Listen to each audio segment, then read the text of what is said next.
Hi, my name's Mark and welcome to Membership Websites. So we've seen that Brilliant Directories have made some improvement now to the dashboard area. So we can see what the dashboard looks like just down here, just on this demo site. So as you scroll down here, you can see sort of everything that's going on within the dashboard area. You can also move things around a little bit or hide some of the modules. So you've got the modules here.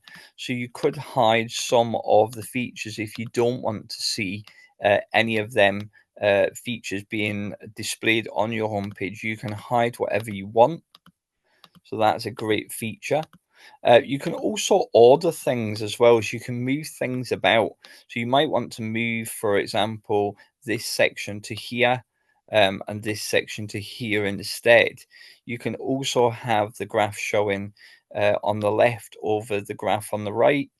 And you can move these sections about as well.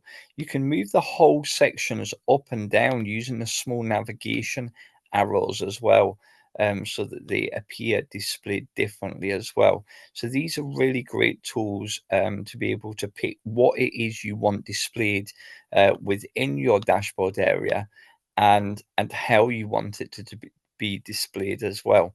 You do have some additional options where you can select, for example, recent logins over new members. So you might switch it to that on some of your things.